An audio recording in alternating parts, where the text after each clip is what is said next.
15 years, blowing the doors off the competition, podcasting to planet Earth. PNRnetworks.com. A philosopher once asked, are we human because we gaze at the stars? Or do we gaze at them because we are human?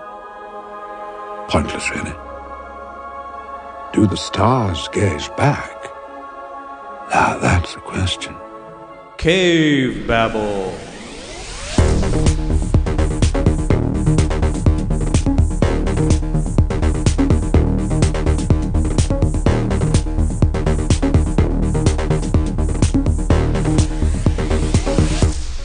Hello and welcome to Cavebabble 4272. I cannot believe that we've been podcasting for like 40 years now. That is wonderful. This is amazing. Mm-hmm.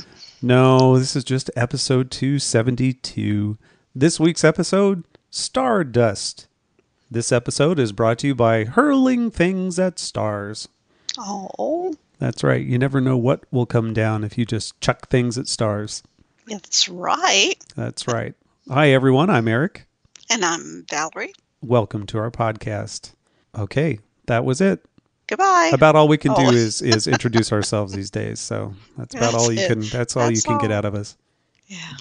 And everybody's thinking, thank goodness, stop babbling. Oh, stop it, would you? All you do is babble. Well, you know, it's in the name. You know, it's in the name. Look at the name of the podcast. Jeez, who is this on? That's not on us.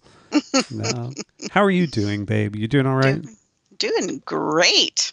All this COVID madness is kicking your butt, but you're doing okay. It is. All this COVID madness is, definitely kicking my butt. But, you know, it's my time to shine and to show the world. You know, infection preventionists are definitely not sitting by on the curbside these days. Show me the way. Show me the way. Isn't that Dennis DeYoung? Isn't that who sings that song? I don't know. You probably should have looked that up before you said it. I think it is. Anyway, go ahead. I was going to say, we are we are a hot commodity in these days as infection preventionists. Yeah, you are. Guess whose position is fully justified now, huh? Exactly. Right. Anyway, how many of us retire? I bet you how many of us are going to retire when this is all done. Well, there may be one more to that list. Yeah, two of us retire. Two announced their retirement today, and so. Well, no, I was thinking of one in particular that may. You never know. Yeah, you never know. Let's hop right into it, shall we? We shall. Let's do it. What are we babbling about today?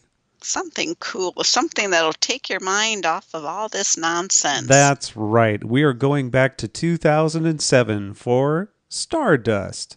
You've seen stories of magical worlds, wicked witches, flying pirates, and dashing princes. But never has there been an adventure quite like this. Everyone's talking about fallen stars. When I find her, the glory of our youth shall be restored. This is the part where you tell me who you are and why you're up here. We're just trying to make our way home.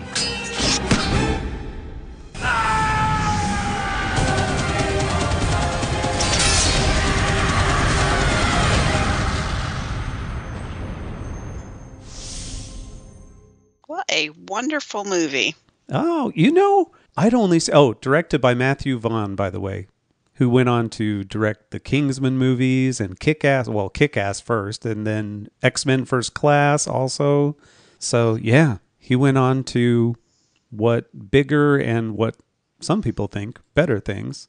Yeah, and Neil Gaiman handpicked him because he knew that he would do the movie right. Yeah, his style, what would become his style later on, especially in the Kingsman movies, a little bit of that is on display here, I think. And I have to say, I'd only seen it one other time, and that was several years ago. And you didn't remember seeing it at all, right? No, so this must have been one that you had watched in the middle of the night by yourself. But I remember, for reasons that I'll go into in a little bit, not being that impressed with it, but I enjoyed it fully this time. I really did. I enjoyed it much more this time. Yeah, I enjoyed it immensely. So yeah, thumbs up for me, and we'll tell you why. Would you say immensely? Immensely. Mm-hmm. Oh my goodness, that is a lot, everybody. Look that word up. That's a lot. Using big words in this babbling episode. Let me give you the synopsis here, and then we can talk more about it. How's that sound?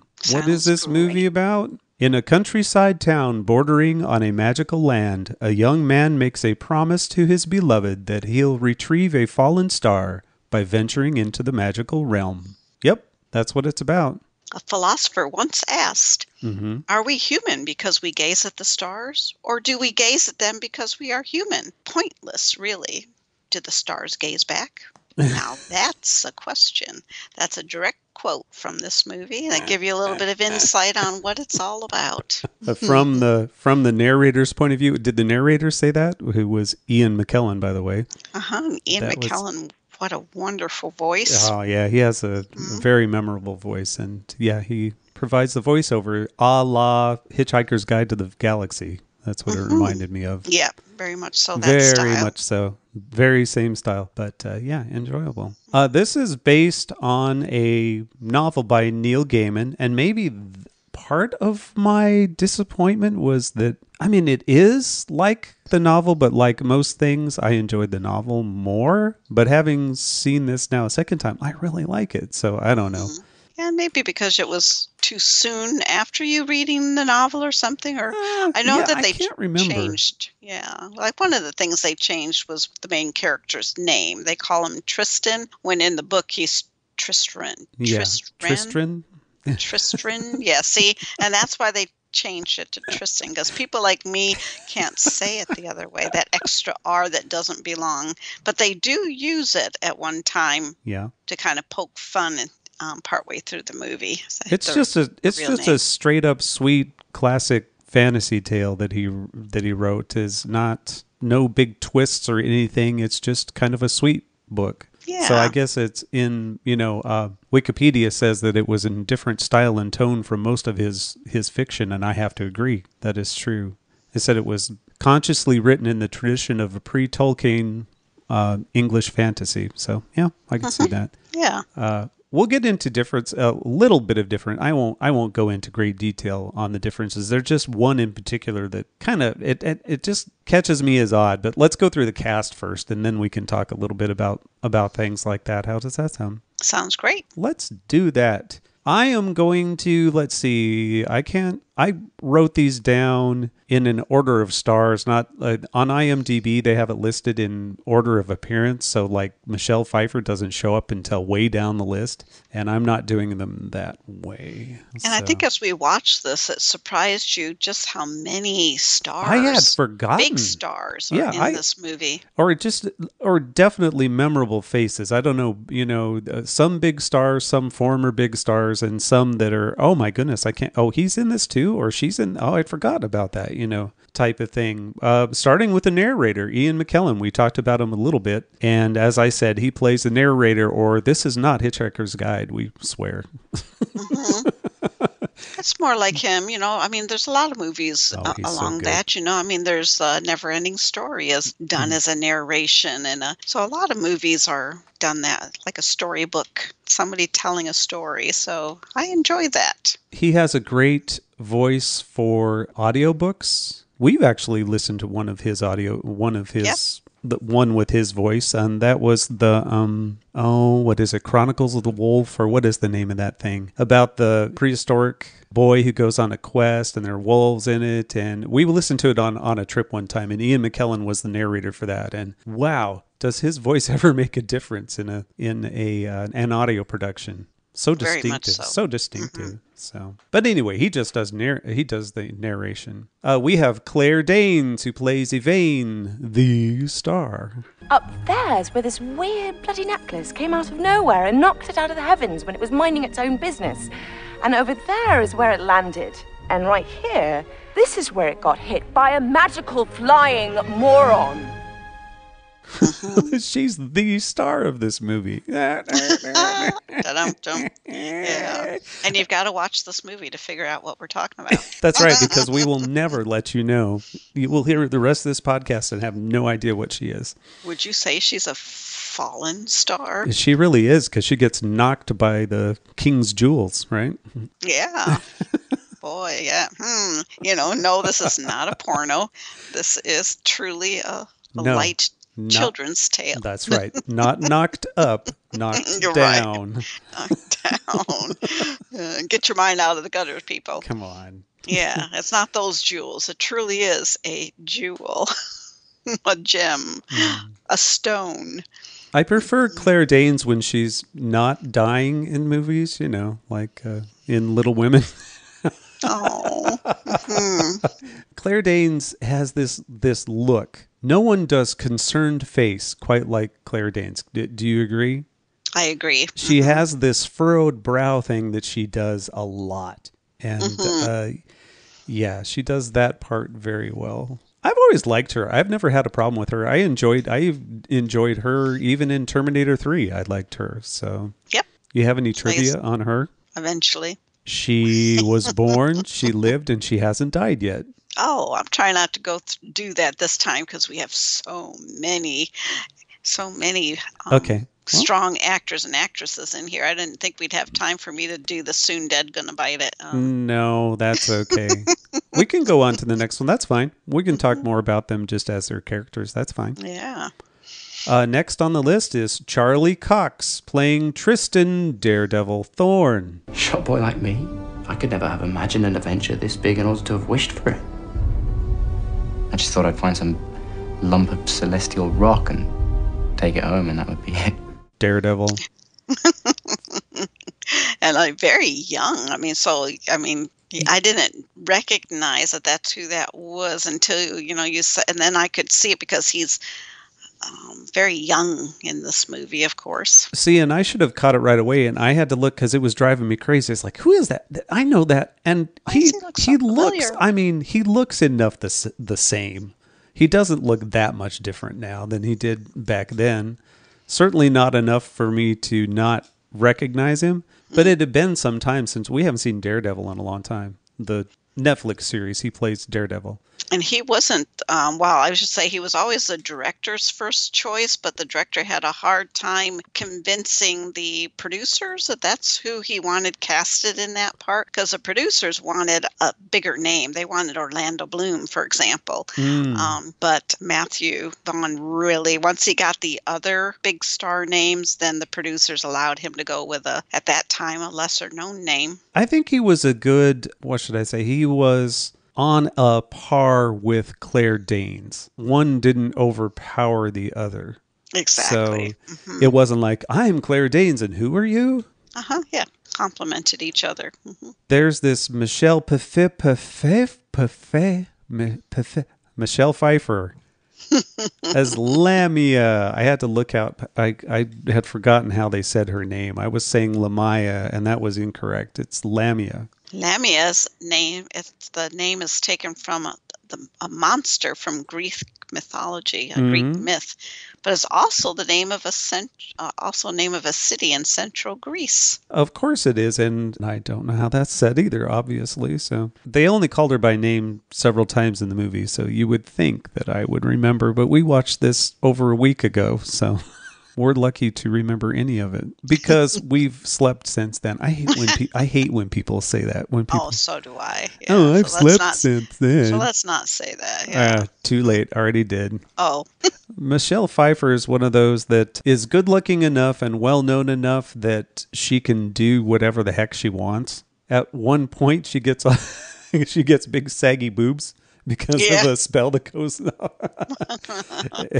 it takes that part of her away. It has an effect on her. And I thought, you have to be of a certain level of beauty to allow yourself to get ugly. You know what I mean? Be confident in her beauty to know that, allow it. In other words, see that transition. In other words, if you have a woman or a man who is ugly in real life, it's kind of just like piling on. Yeah, when they make stop picking on them. When they get them make them uglier, but when someone you know is gorgeous does that, then you're kind of in on the joke. Mm-hmm. We have Sienna Miller as Victoria, Tristan's betrothed. Not really betrothed. That's who he went looking for the star for. Right, but not betrothed. She didn't really she teased him. She teased him, saying because she didn't think he'd ever accomplish it. So she didn't think she'd ever have to make good with her. Because she was going to go marry Humphrey. We'll get to him in a minute. Yeah. I mean, come on. I have to admit I probably would too. But well, I don't know. He was pretty cocky in this. Oh no, just judging by who played him is what I'm see thinking. What you mean, judging by who played him. Yeah, that's we'll get true. There. Mm-hmm. One of the surprises that I did not remember in this movie, probably because I didn't know who he was at that time. But yeah, Sienna Miller was just fine, much like her character. So I guess she played it well because I didn't really want to like her. Yeah. She probably played your typical teenage girl that only cared about her feelings and not the feelings of others. I don't even think I could say that she was leading him on though, because she was fairly dismissive to him the whole time. Right, that is true. You know, she wasn't really, I like you, wink, wink, nod, nod, type of thing. Say no more, say no more.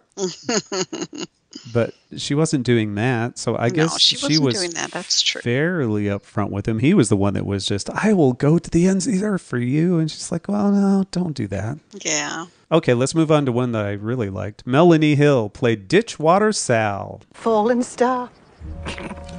That's the best news I've had in ages. I could do with losing a few years myself. She was great, wasn't she? You liked her, huh? I did I liked to not like her. Yeah, that's true. I mean, she did have his mother as a slave, essentially, with her. Mm-hmm. Yeah. I just think that these roles like this, like all these witches, in her case, kind of an earthy witch, I just think those kind of roles would just be fun. I think playing like a coven of witches I think that would be just a hoot to play with a couple other ladies in roles like that. Yeah, just to stretch those boundaries of it would just be fun because can. there's such classic characters, they've been, speaking of which, like the Stygian witches, I just think that would be fun.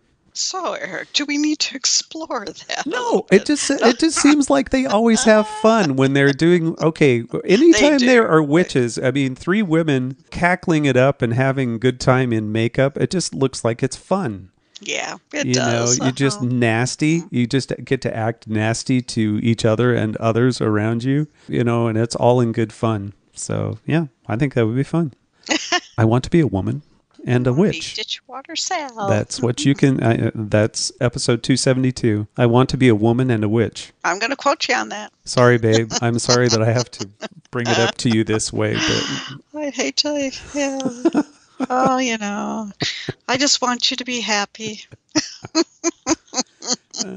Okay, here's one of the big names. Peter O'Toole. Peter O'Toole's in this movie, babe. As the king. Only he of royal blood can restore the ruby. And the one of you that does so shall be the new king of Stormhold. Yeah. Mm-hmm. That's right. He played the king. He played a short role. Yeah. Boy, did he ever play a short role. But he did knock a star out of the sky. So yeah, he did. Pling! Pling! There's really not much. Single jewel, not jewels. Single. Yeah, single jewel. That's true. But it was a big one. A big ruby. Yeah, and chucked it right up in the sky and knocked her right out of the sky. Wait a minute. He didn't throw it. It threw itself. Okay, boys, go find the jewel. Mm-hmm. But anyway, he had such a small role, really. Mm-hmm, I mean, that's one of those that you just have. You do it because it's Peter effing O'Toole, man. That's why you get him. That's because they couldn't. That's all they could afford was for him to be in that short little clip. Well, in 2007, I don't know what kind of money Peter O'Toole is demanding, but I don't know. Yeah, that's true. I don't know. We have Mark Strong, who has been in everything since then, as Septimus. That would be what? The seventh son, right? The seventh son of the seventh son. You really thought that you were king? You killed the bishop. No, Primus. I think you'll find that you killed the bishop by drinking out of the wrong cup. Oh, look, when you finish wrestling with your conscience, may I suggest you return to your chamber. Leave the quest for the stone to me. Mark Strong is great, and he was in the Kingsman movies, so he continued to work with Matthew Vaughn. Now, if you look closely at of course, you just mentioned Septimus, he being son number 7, of course, so that means they've got to have 6 more. That's right. Before him. And if you look closely at their royal finery, their numbers are within their garments. Oh, I did not notice that. Yeah, neither did I. So it must not be very obvious because I don't know. Must not be. So you have to, look closely and find the numbers. They're not necessarily 1, 2, 3, 4, 5, 6, 7. They are written in a variety of symbols. Oh, okay. No, I did not catch that. Yeah. Interesting. One of the brothers was dead the whole time, wasn't it? One of them was only in ghost form, wasn't it? Well, I thought most of them were dead because it was down to just the last, 3 3 or 4. Mm-hmm, yeah. I don't even remember. Lost count, yeah. Lost count. I know there were at least 3, but... But most of them, several of them had died before the filming of this movie.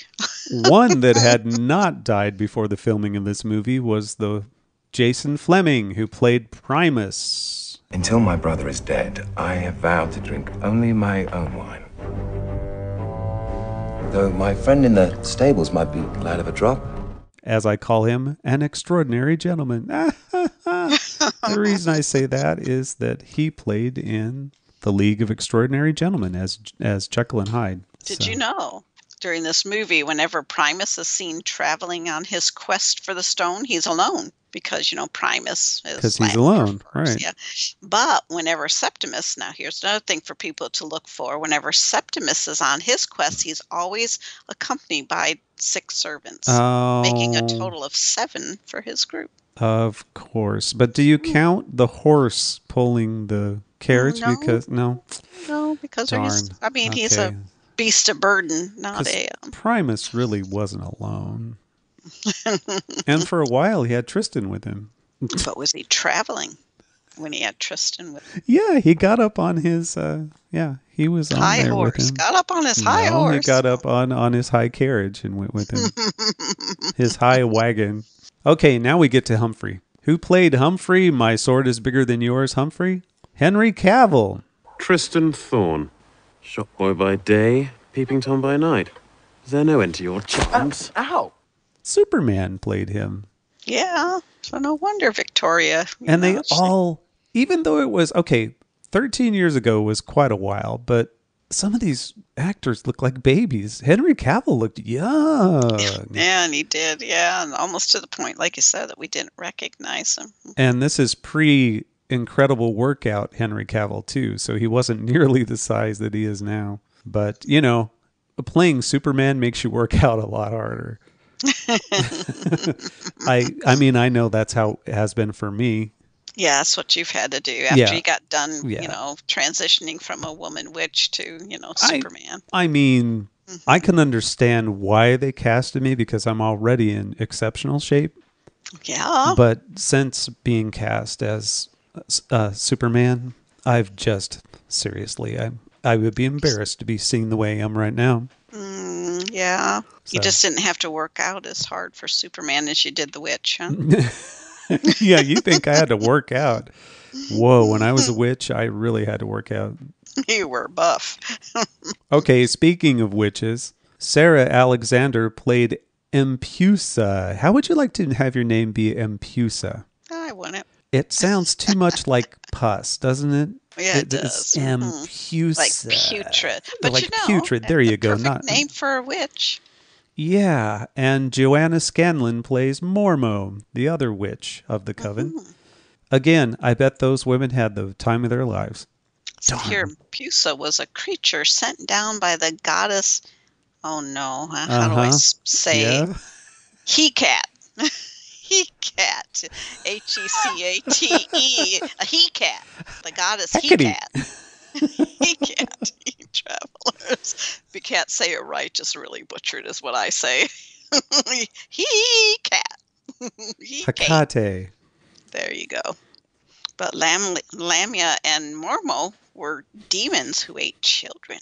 Lamia and Mormo were demons that ate children. Yeah, who ate course children. They were. Yeah, and if you take he cat, there's 8 in there. Those things, Mormo, Empusa, and Lamia, those are terrible names. Yeah, so the 2 of them ate children and 1 ate travelers. There and you go. They had a blast while they did it. I know they did. It was the most fun of the whole movie. Oh, yeah, it had to have been. And if I wasn't so busy working out for my Superman role, I would have been with them. Yeah. Oh, well. You would have been able to throw in that Eye of Newt into their potion. We have Nathaniel Parker, who plays Dunstan Thorne. That was daddy of Tristan's dad. He's done a lot of video game voice work. That's what he is. I say known for. He has done a lot of voice work. That's what I know about Nathaniel Parker, because I can read IMDb. Let's go on to someone else I actually do know, and that's Mark Williams, plays Billy the Weasley Goat. Oh, wait, no, that's not his name, but he did play Billy. Yeah, he played It's Mr. Weasley, babe. Mr. Weasley, yeah. Mm-hmm. And he did play a goat for part of this movie. Mm-hmm. I'm telling you what, if those listening to this show, if you've not seen this film, none of this makes any sense to you at all, and I'm sorry about that. He was really funny, but he was kind of distracting as a goat. He did a great job. Yeah, he did. He was very goaty, babe. He stayed in character very well. Yeah, he did. Okay, we have another one of the big names. There's this Robert De Niro guy who plays Captain Shakespeare. This is the part where you tell me who you are and why you're up here. Yeah. Mm-hmm. Herein lies the rub with Eric. Why did they get Robert De Niro in this movie? Good question. You know he's not going to do any accent other than Robert De Niro accent. Mm-hmm. And we'll talk about other things he does in this movie, just not him. I don't know. He's fine. I like him in a lot of movies. Maybe not Stardust. Yeah, it probably wasn't his strongest role. No. Not one that he so it says in a little bit of trivia, he accepted the role due to his regret at turning down the role of Barbossa in Pirates of the Caribbean. So because he turned down that role, he accepted this pirate role. Oh my God, I am so glad that he was not in Pirates of the Caribbean.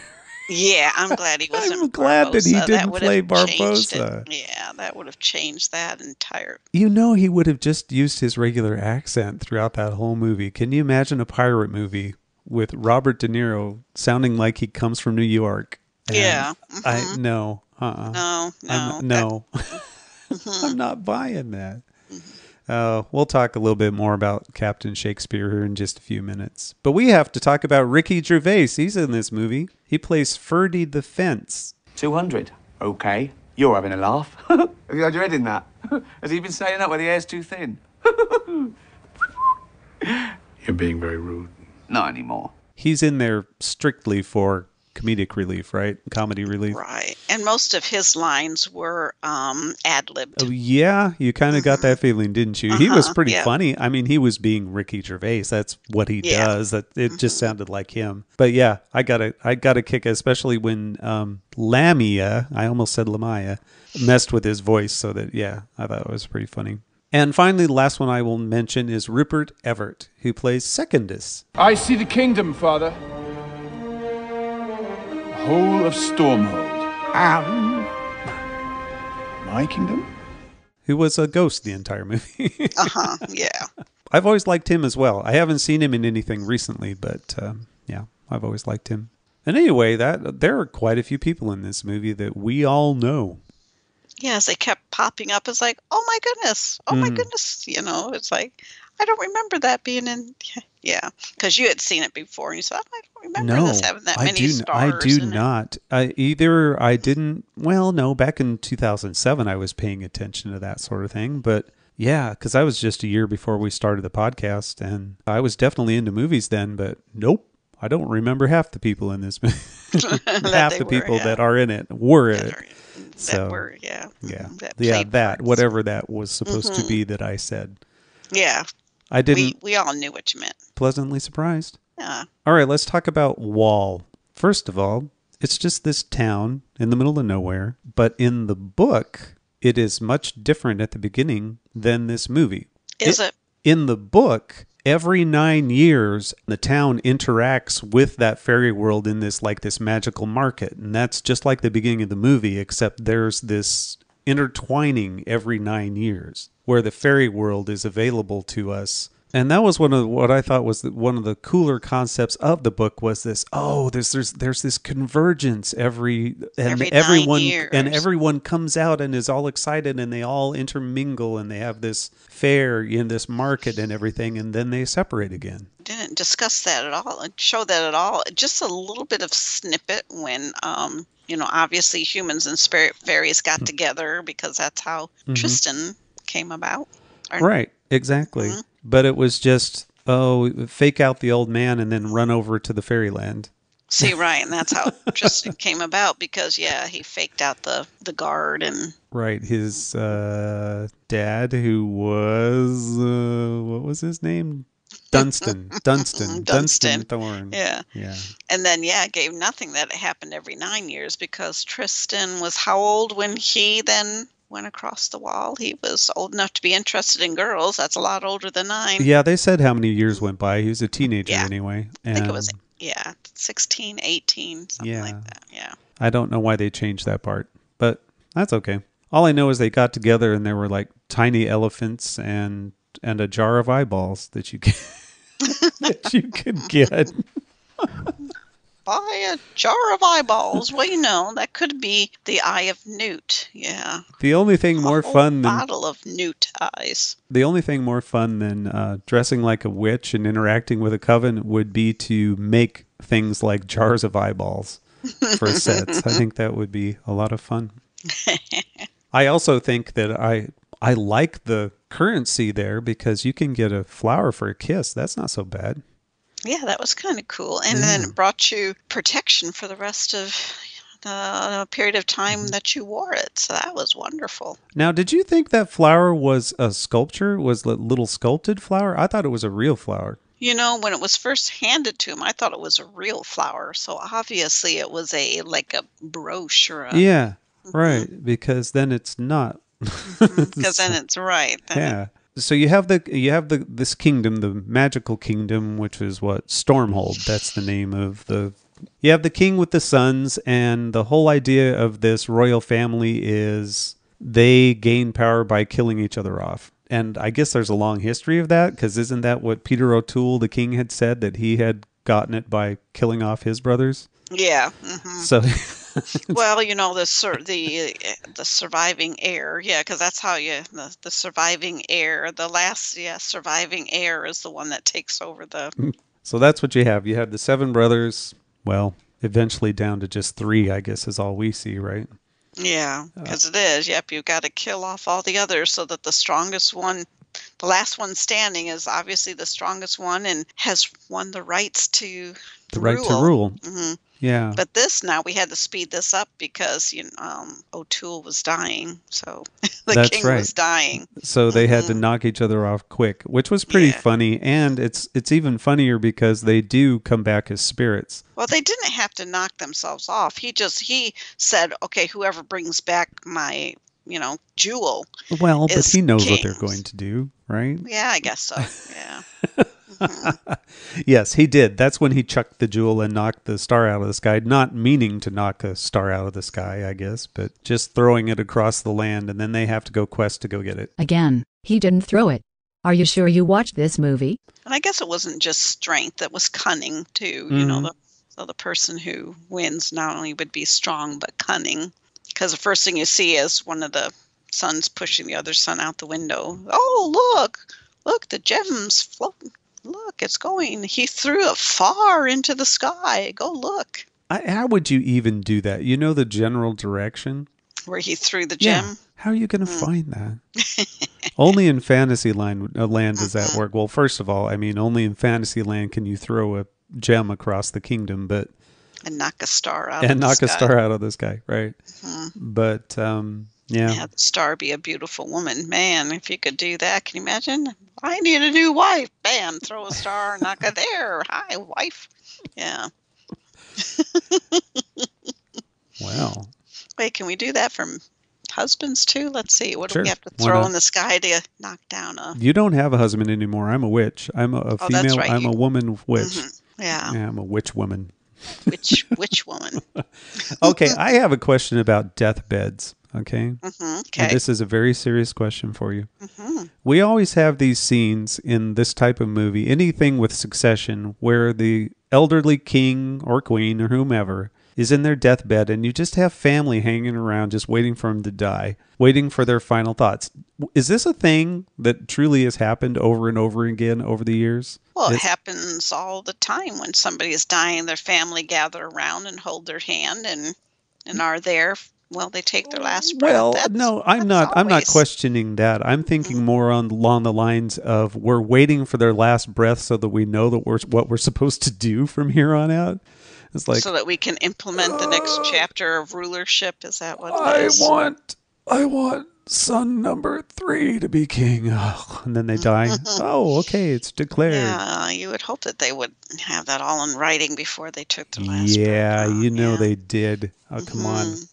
Humans are such litigious people. You know that we have that all figured out. Well, we're all, that way. We all know that we should have a will, but, how many of us do yet? Yeah. So, so yeah, most people never think that, I'm going to die in the next 5 minutes. No. See. Well, see, exactly. So that means no one is waiting for you to do your final decree. Well, right? But there are some moments where you do know they are going to ultimately pass. And so when you are fortunate enough to be able to I just can't imagine. Tell them you love them one last time. I just can't imagine waiting that long. It's like, get everyone in here quick because, we might not know what this person's final wish here. Yeah. Anyway. Okay, so let's say that you lived in a town with really cool row homes, by the way, made out of stone. I just love those kinds of towns. I wouldn't want to live in them because you share a wall with the next person, but at the same time, they look so cool. I think they look really neat. There's nothing like a little English village. They look really cool. Anyway, so let's say you live in a wall, and there's this wall, and on the other side is this magical kingdom with this cool stuff like tiny elephants in a marketplace. And the only thing between you and that is some old dude that's guarding it, right? Mm-hmm. And no one in town is even the least bit interested in going over there. Yeah. Except for one dude, and that's it. Seriously? Well, I guess, when you take away the most people don't have the ambition to leave their little box. Do they maybe not know what is over there? They just know that there's an old guy that stands by this gate and... Well, if you've been being told all your life, you go through that wall and it's nothing but desert and no food, no water, and you're going to die. Mm-hmm. Why would you take the chance? No, okay. And just not even step through, maybe see what's over there? It is just right outside of town. It's the only thing there. There's a town in the middle of a field and there's a wall. And when you look through the wall, it sure doesn't look like desert wasteland to you. Yeah. No, but you would still cross the wall. I mean, every child in town would try to cross that wall at one time or another. They would dare each other, and somebody would take the dare. Yeah. They would. Mm-hmm. Yeah. Okay, fine. All right. I think there's some things about this movie that aren't real. Well, it is a fantasy film after all, right? Well, yes. Mm-hmm. There were a couple lessons that I learned in this movie, and at this point, this is when I learned lesson number 1, and that is eating part of a star turns you into Michelle Pfeiffer. So there you go. Mm-hmm. She was a witch. She ate part of a star, and she became Michelle Pfeiffer. Babe. I knew it was that easy. Babe. That's my way in. That's my way in. That's my... Well, tonight when you're capturing the comet... When I'm taking... Yes. All I need is part of a star, and I'm in. Harness Neil eyes, and you're in. Oh, man. I am so in. I'm oh, man. My notes are... I'm so happy with my notes now.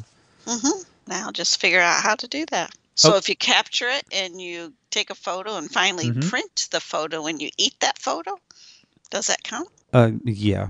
Yeah, There absolutely it does. Absolutely. So you're in. You're in. You got this. You can become Michelle Pfeiffer tonight. Yeah, I could. Okay, so Tristan's dad crossed over the wall after getting around the guy, and he went to the marketplace, and he had sex with someone, got her pregnant, didn't realize it, came back. Yeah, she was a princess. Oh, spoiler alert, but yes, she is a princess. Oh, no, she wasn't. She wasn't a princess. Yes, she was. The Primus and all those other ones were her brothers. Oh, okay. Well, right? Then that means, yeah. Right. Yeah. Anyway, so he goes over there, has sex. She's pregnant. He doesn't realize it. He comes back over.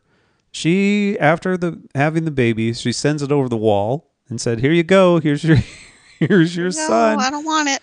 I don't want it. You raise it." Well, I don't want to be a single mom. Here you go. You be a single dad. Well, she was enslaved. I'm not sure how she was able to send it over the wall. Do you remember how it came over? I can't remember who brought it. If it did, it wasn't a major part of the plot, I guess. Yeah, I can't remember who brought it. But anyway, attached or with this baby was a scroll. His dad never looked at that scroll until that son was old enough to read it himself.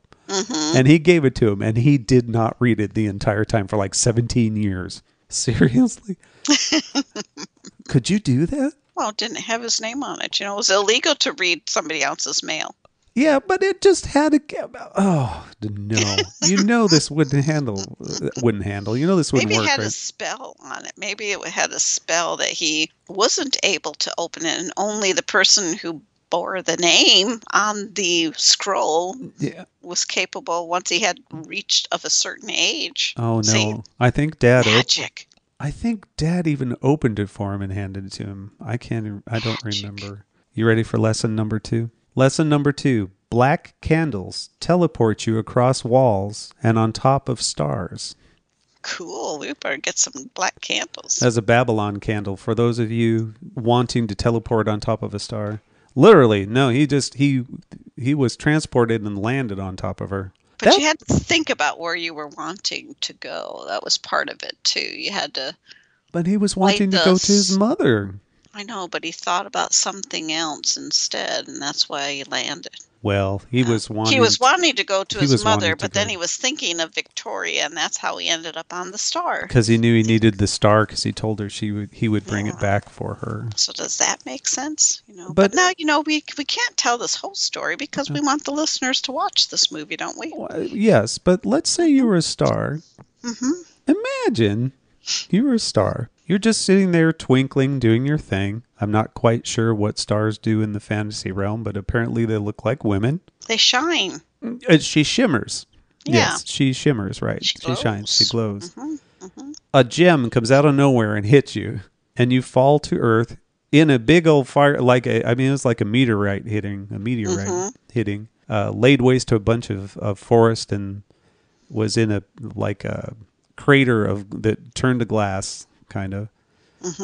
And then some guy comes and lands on top of you. It's like you just think, oh, I'm having a bad day. I'm having a really bad day.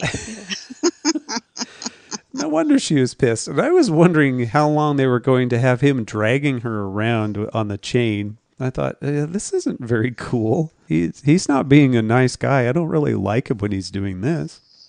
And it kind of was a little bit reverse. Well, no, I guess it wasn't reverse Helsinki. They both kind of fell in love with each other, didn't they? Now we're telling the whole story. See? Okay. We won't tell the whole story. We won't.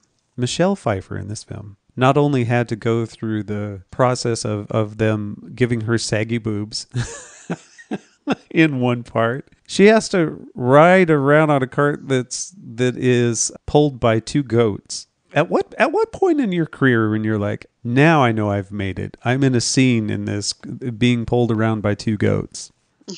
Or now I know I've made it. I'm in this saggy boob outfit. And I don't know. I don't know what stars think. I think sometimes they don't read the whole script. I think they go into it and they're like, oh, wait. I'm doing what?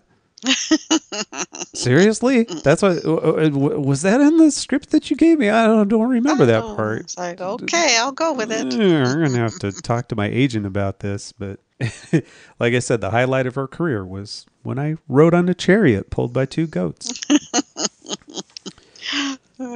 Maybe she got tired of doing all her serious and wanted to do something fun. Oh, the whole beach and the ice and all of that whole scene on the shoreline. Uh-huh. That was gorgeous. Yeah, it was. I want to know where that was filmed. Computer, could you tell me where that scene was filmed? Thank you, computer, because I don't know what it is, but I want to find out. Well, that's where we'll go to vacation there. There were several really amazing looking locations in this movie, so I will have to look that up too. At first was, of course, filming began at Pinewood Studios in London. Like everything else in England, right? Right, and then it had some filming at Westeros, the Scottish Highlands. Westeros? Really? Mm-hmm. Yep. Where Prince Septimus consults the soothsayer, that's in Iceland. Okay, that makes sense. That looks like Iceland. And then, of course, they trek through the woods in Golden Valley near Ashridge Business School in Hertfordshire. Yeah, that place. Yeah. Yeah, burr. Mm-hmm. Yep, that spot. So probably Iceland is probably where you're thinking. When Michelle Pfeiffer slits the throat of Primus, because that's what she does, right? Isn't that with the little blade thing that she has? Didn't she? Yeah, and there's a story behind that blade thing. Oh, let's hear it, and then I'll talk about his blood because it was blue. Yeah, that glass knife that was designed by Matthew Vaughn for Magneto to be used in X-Men in The Last Stand in 2006, but it was never used, so they used it for this movie. Oh, why not? Yeah.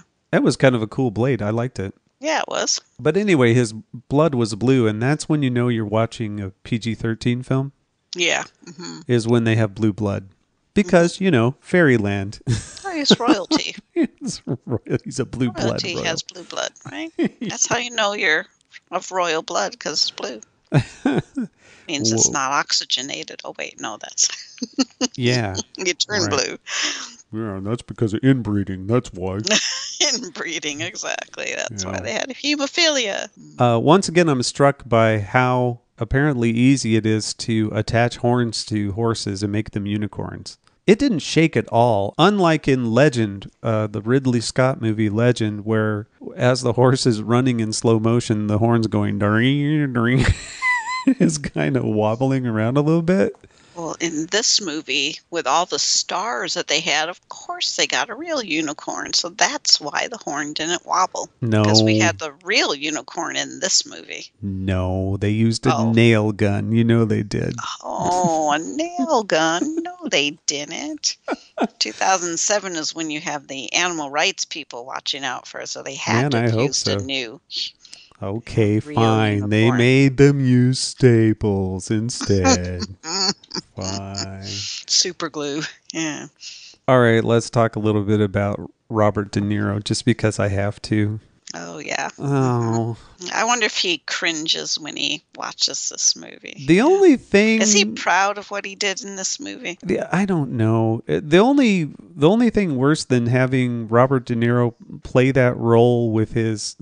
with the accent that he has, is having him do that and flounce around and cross-dress, but looking like a parody of a gay guy instead of an actual gay man. Yeah, or I won't say an insult on both sides of the equation, wasn't it? Yeah, right. And I'm not saying cross-dressers are all gay. I'm not saying that at all. I'm just saying in his case, he was playing it like a gay guy, as played by some dude from New York. I think a cross-dresser would even be offended by the, like I said. And was that even necessary? No, I mean, was not that at in all. the book? I don't recall. I don't recall the captain having as big of a role in the book, but it's been a long time since I've read necessary. So they kind of probably, in my opinion, we talk about jump the shark moments. So that was probably it. That was one thing I do feel strongly that probably, if they took that plot out of the movie, it wouldn't be missed. I really don't think it added anything to the story. They even had like a crew member when, they were making him feel better. He was all depressed because he had shown that he was a cross-dresser and all that. And his crew said something, "Well, I always knew you was a whoopsie," or something like that. And I thought, oh, seriously, guys? I was like, we always knew you were a whoopsie. Guys. Oh, come on, man. Yeah. So yeah, they played it up. Of course, it was kind of sort of funny with the, gotta do manly things around the crew. And he thought he was hiding it from the crew, and the crew said, "Oh, we knew all along." And I did like the first mate or whoever that was. It was always just rolling his eyes, and it's like, "Oh, come on." Not this again. Here we go again. Yeah. I love montages. I love montages, and this one had a good one that was on the airship. There was so much got done, babe. Yeah. He learned to sword fight during this. That was great. They had storms and lightning and got bottled lightning and a whole bit of, oh man, there was all kinds of stuff. That was cool. I did like that whole montage, and he became a man, I guess, and she became a star. I guess she really didn't do much, did she, there? Maybe they should have given her a little more to do right there. Well, she did a lot at the end, which we can't discuss because we don't want to ruin we won't ruin it. They need to watch this movie. The only thing better than a goat chariot is saggy boobs. That's what I have in here. Yeah. Oh, all the exploding glass in that one scene, which are boom, boom, boom. Everything exploded in wherever they were having that fight, whatever that place was. When the witch said, "You can go now." Right. Psych. Yeah. Oh, see, now we're ruining it. I was just wondering what all that was made of. I know they have the fake glass but man, that stuff really exploded all over somebody, as they were running. It was just everywhere. Yeah. It was pretty impressive. I know that there was one point in time when, who was it? Charlie Cox. They were doing one of the battle sequences, the fighting sequences, actually was hurt. He was actually knocked unconscious when he was hit by that huge vase. So watch for that. Watch for a scene where Charlie Cox is hit by a huge vase, and he was knocked unconscious by that scene. Oh my goodness, really? Mm-hmm.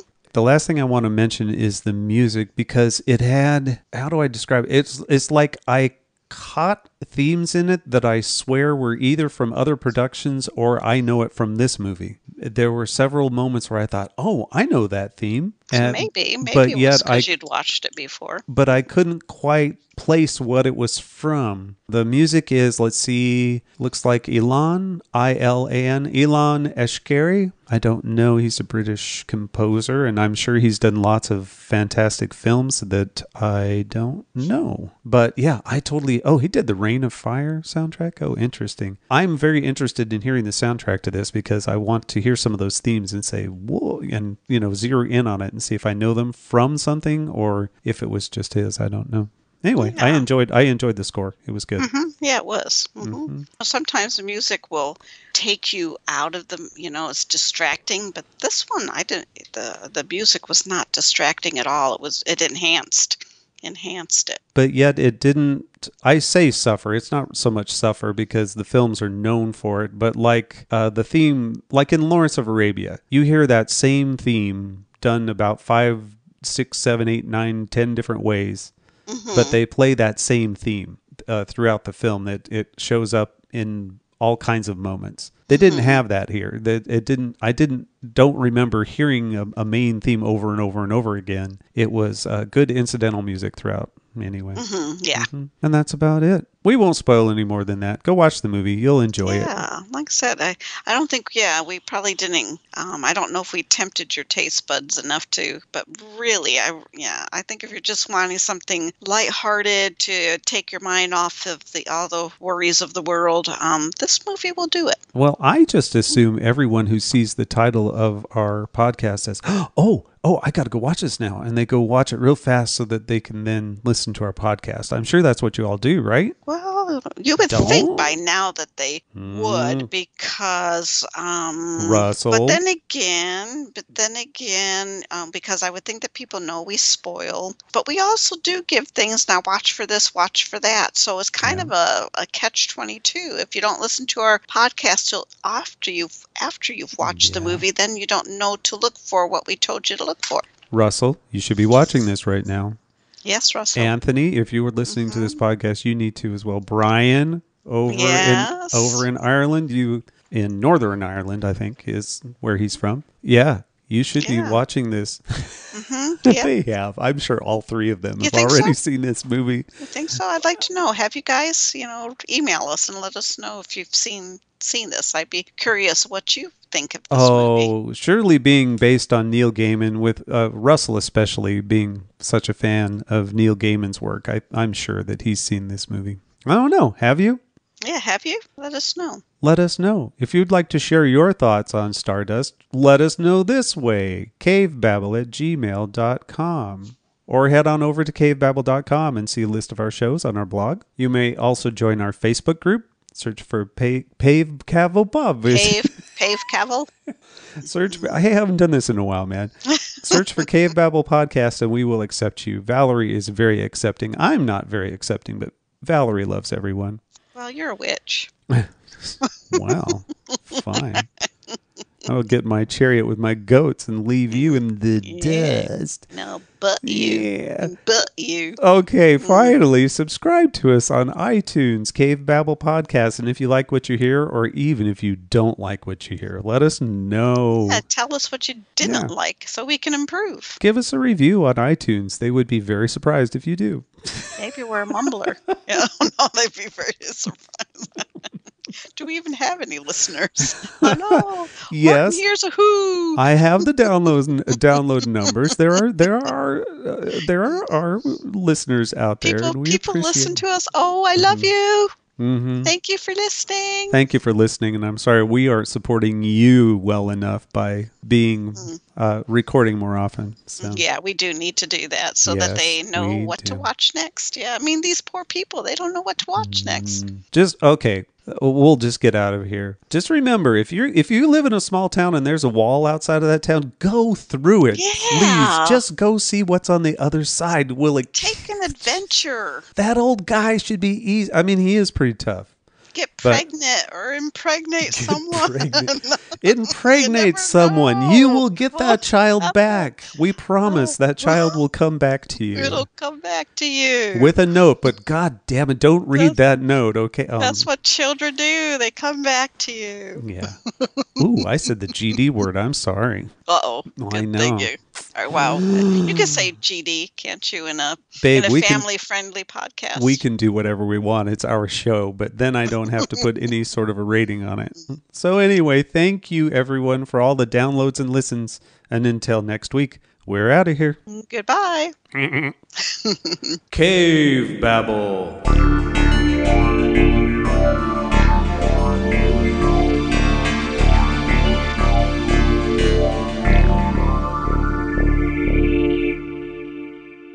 Oh, bravo. Yeah. Very good. 15 years, blowing the doors off the competition. Podcasting to planet Earth. PNR Network.